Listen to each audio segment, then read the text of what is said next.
In celebration of Black History Month, we're sharing what to read to educate and inspire your entire family. And here to help us this morning is best-selling author of Light for the World to See and co-author of Becoming Muhammad Ali, Kwame Alexander. So good to have you here with us this morning.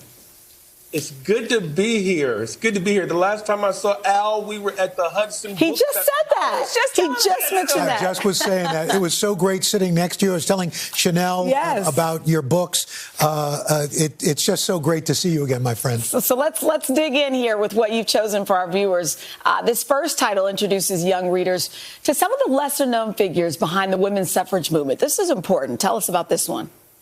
So I run a publishing imprint called Versify, and we try to publish books that matter, books that entertain, books that help young people imagine a better world. And Finish Fight has done all three of those. It's about, we all know about Elizabeth Cady Stanton, and we all know about Susan B. Anthony, but do we know about Frances Harper? Do we know about Zictala Sue, who helped Native women get the right to vote? Do we know about Mary Church Terrell, who helped found the National Association of Colored Women? I think this particular book is a more inclusive portrait of the origins of a Kamala Harris, and all the little girls see themselves in her. And for the young adults, you've got a great book, Century Remix of African-American folk legends. Imagine if you combined Anansi the Spider, John Henry, and Marvel into like one book. What would you get?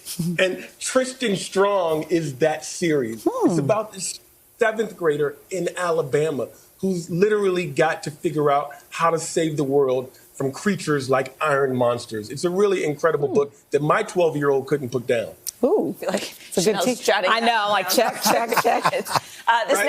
This next book is from a beloved figure in the Harlem Renaissance. Why is this classic a must? Look, we all got chills when we heard Amanda Gorman deliver that necessary and powerful poem, right? Yep. The power of poetry in telling a story, in helping us become more human, in providing us with humor, laughing to keep from crying. And who better do that than Langston Hughes? I've been scarred and battered. My hopes the wind done scattered. Snow has frizzed me, sun has baked me. I think between them, Al, they done tried to make me stop laughing, stop loving, stop living. But I don't care. I'm still here. Langston Hughes. Wow. On the 2019 film adaptation of this next book, it starred Michael B. Jordan, Jamie Foxx. Why do you think it's important to read the inspirational story behind the film? Look, we've all heard about the trauma and the tragedy, and I think we need the hope. We need the inspiration and just mercy, this searing journey to a man that was wrongly condemned, and how Bryan Stevenson found the motivation, the perseverance, the hope, and the inspiration, and what he gave to all of us in freeing this man. It's an enlightening and an uplifting story, and something we need today. So see Jamie Foxx, see Michael B. Jordan in the movie after you read the book. Okay, so Kwame, what if you're looking for a memoir? I've got a friend named Waitu Moore. I want to make sure I say her name correctly. And she is Liberian. And this memoir, The Dragons, the Giants, and the Women, is about her as a 5-year-old fleeing Civil War-torn Liberia, walking three weeks with her family, being saved by a rebel who helped smuggle them across the border, and eventually landing in Texas. It's about her struggling to find her home. It's about her struggling to find her identity.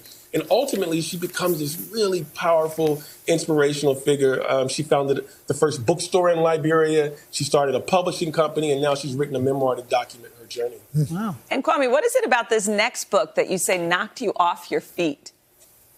So I did a reading on Martha's Vineyard with Nafissa Thompson-Spires, and this book just had me rolling in laughter. It's her debut short story collection, and the particular story that she read is called Belle Lettre, and it's a hilarious series of letters about a grudge match that's escalating between two tiger moms of the only African-American girls at a particular school. Oh, boy. And they're both doctorates. One is a PhD and one is a psychologist.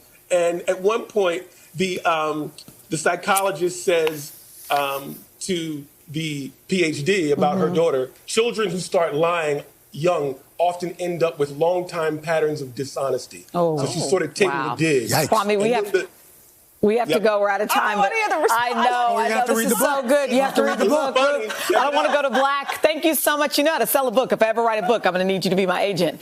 Just go to today.com/shop for all of these titles and more. Hey, thanks for watching our YouTube channel. Find your favorite recipes, celebrity interviews, uplifting stories, shop our favorite deals, and so much more with the Today app. Download it now.